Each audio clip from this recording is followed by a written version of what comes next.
آج انشاءاللہ تعالی ہم سورۃ المائدہ کی آیت نمبر 2 پڑھتے ہیں اور اس آیت کو سمجھنے کی کوشش کرتے ہیں۔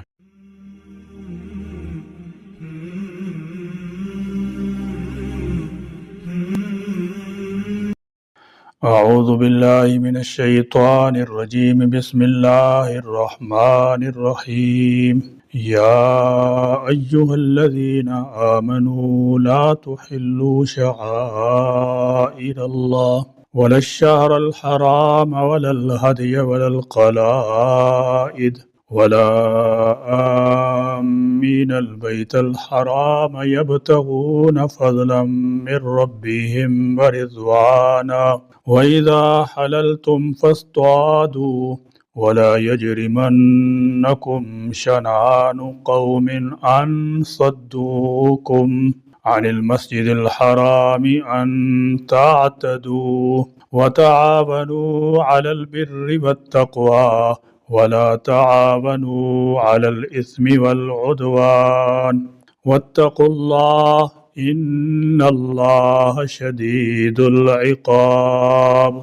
یا ایہا الذین، اے لوگو جو آمنو ایمان لائے ہو، لا تحلو نہ تم بے حرمتی کرو، شعائر اللہ اللہ کی نشانیوں کی، ولا اور نہ الشہر الحرام حرمت والے مہینے کی، ولا اور نہ شعائر شعیرہ کی جمع ہے، یعنی امتیازی علامت۔ ہر مذہب ہر نظام کی امتیازی علامات کو شعائر کہا جاتا ہے۔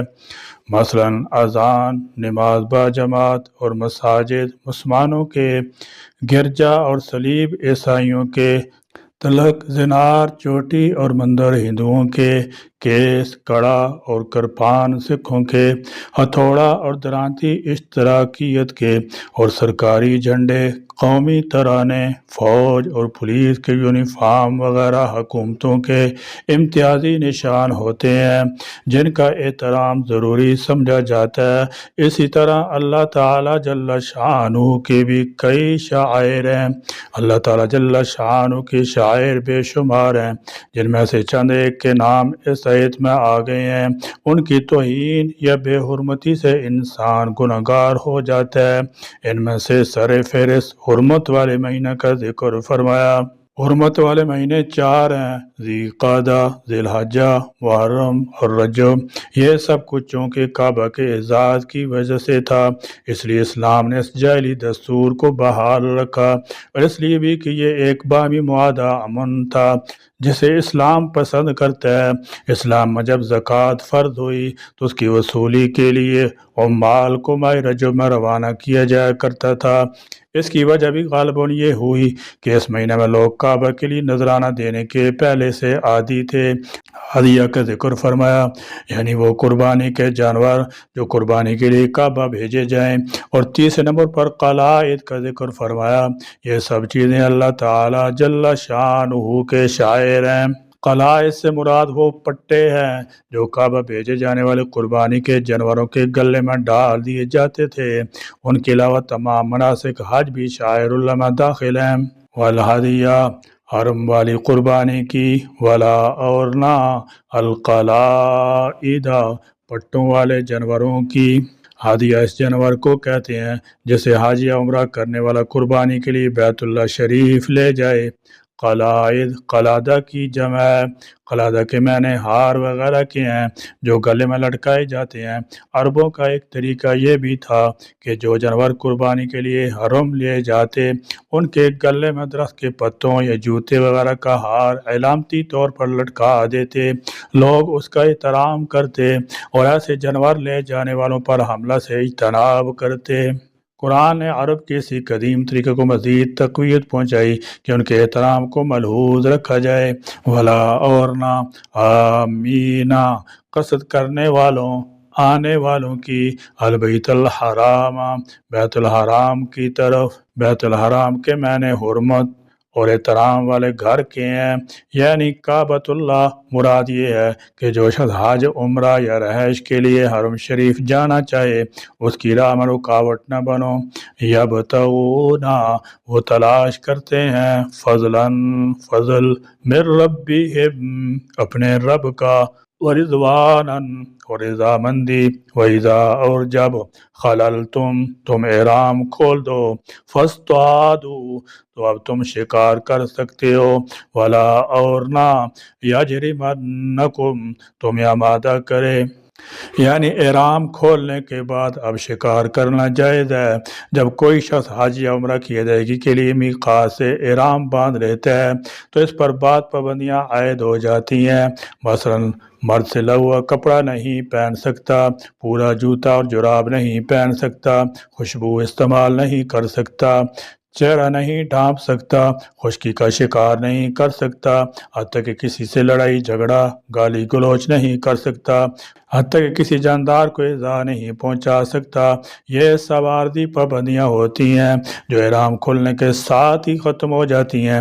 پہلی آیت میں شکار پر جو پابندیاں عائد کی گئی تھیں، یا اس کے متعلق فرمایا وَإِذَا حَلَلْتُمْ فَاصْطَادُوا، جب تم حلال ہو جاؤ یعنی احرام کھول دو تو تمہیں شکار کی اجازت ہے۔ احرام خود بھی شعائر اللہ میں سے ہے، لہذا اگر تم انہیں تنگ کرو گے تو شعائر اللہ کی توہین کے مرتکب ہوگے۔ اگرچہ یہاں امر کا صیغہ استعمال ہوا ہے اور امر عموماً وجوب کے لیے آتا ہے، لیکن یہاں یہ صیغہ اجازت اور رخصت کے معنوں میں ہے، یعنی جب تم احرام کھول دو تو شکار کر سکتے ہو، جیسا کہ ترجمہ سے واضح ہے۔ اس کا یہ مطلب ہرگز نہیں کہ جب تم احرام کھولو تو ضرور شکار کرو یا کیا کرو، نیز یہ بات بھی معلوم ہوئی کہ امر کا صیغہ رخصت اور اجازت کے معنی میں بھی آ سکتا ہے۔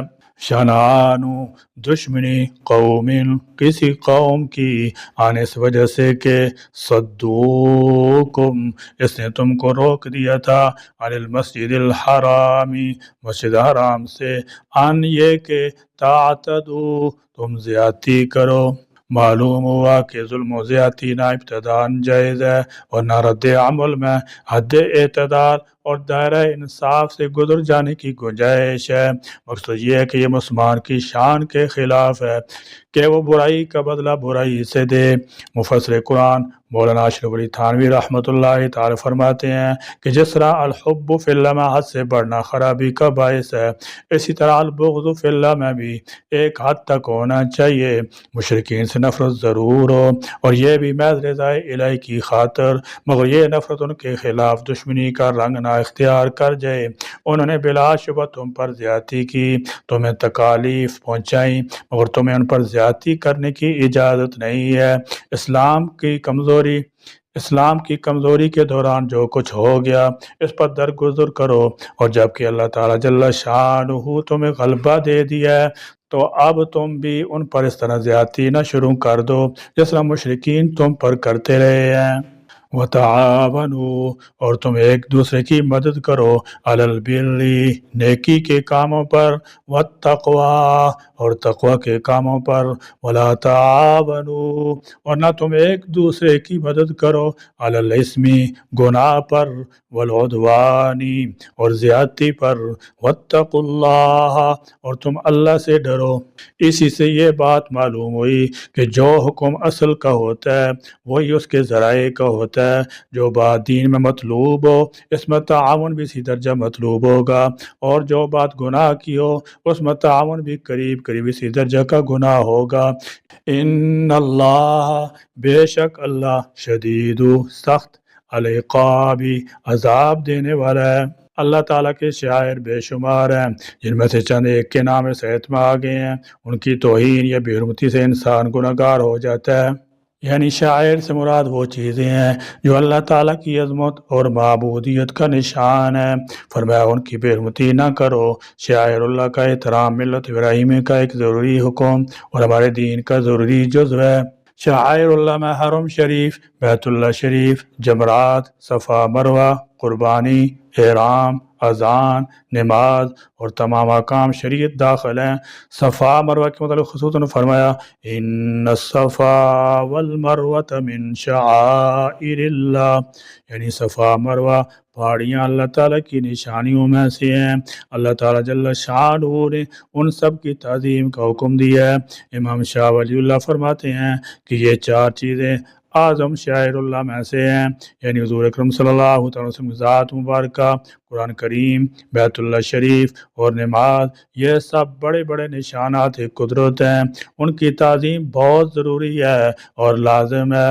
سورہ حج میں اللہ کا فرمان ہے وَمَن يُعَظِّمْ شَعَائِرَ اللَّهِ فَإِنَّهَا مِن تَقْوَى الْقُلُوبِ، جو شخص شاعر اللہ کی تعظیم کر لے گا تو اس کا مطلب یہ ہے کہ اس کے دل میں تقوی موجود ہے۔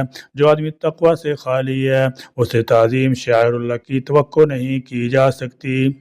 ولا آمین البیت الحرام، بیت اللہ شریف کی طرف قصد کر کے جانے والے لوگ بھی محترم ہیں۔ جو لوگ حج یا عمرہ کے ارادے سے سفر کر رہے ہیں ان سے کسی قسم کی چھیڑ چھاڑ یا لڑائی بھڑائی نہیں ہونی چاہیے۔ وہ اللہ کے مہمان ہیں اور اس کے گھر کی طرف جا رہے ہیں، ہو سکے تو ان کی خدمت کرو ورنہ انہیں ایذا نہ پہنچاؤ۔ حضور اکرم صلی اللہ تعالی علیہ وسلم اپنے 1400 صحابہ کے ہمراہ 6 ہجری میں عمرہ کے ارادہ سے نکلے تھے، لیکن مشرکین نے ان کو حدیبیہ کے مقام پر روک دیا تھا۔ قربانی جانور ان کے ہمراہ تھے اور کفار نے انہیں عمرہ کرنے کی اجازت نہ دی، اور اس بات پر صلح ہو گئی کہ اس سال مسلمان عمرہ کیے بغیر واپس چلے جائیں گے، البتہ اگلے سال عمرہ ادا کر سکیں گے۔ چنانچہ رسول اللہ کی شرائط مطابق صحابہ کرام رضی اللہ تعالی عنہم نے جانور وہیں ذبح کر دیے اور مدینہ طیبہ واپس آ گئے۔ پھر آپ نے 7 ہجری میں عمرہ قضا کیا۔ اس قسم کے واقعات کے سد باب کے لیے فرمایا کہ حج عمرہ کے ارادے سے حرم شریف جانے والے لوگوں کے ساتھ بھی کسی قسم کا تعارض نہیں کرنا چاہیے، ان کی بے حرمتی نہ کرو بلکہ ان کا ادب احترام ملحوظ رکھو۔ پچھلی آیت میں جن شاعر اللہ کو وقت تعالیٰ جل شانہ نے معظم محترم قرار دیا، 6 ہجری مشرکین مکہ نے ان سب کی اہانت کی۔ نبی کریم صلی اللہ علیہ وسلم اور تقریباً 1500 صحابہ باعث قدم عمرہ ادا کرنے کے لیے مدینہ طیبہ سے روانہ ہوئے تھے۔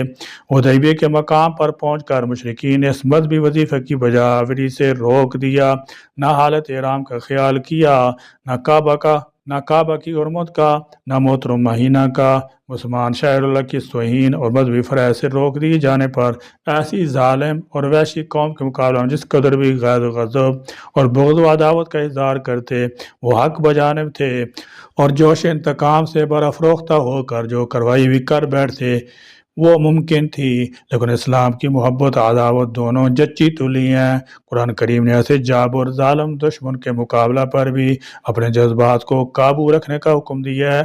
عموماً آدمی زیادہ محبت یا زیادہ عداوت کے جوش میں حد سے گزر جاتا ہے، اس لیے فرمایا کہ سخت سے سخت دشمنی تمہارے لیے اس کا باعث نہ ہو کہ تم زیادتی کر بیٹھو، اور عدل و انصاف کو ہاتھ سے چھوڑ دو۔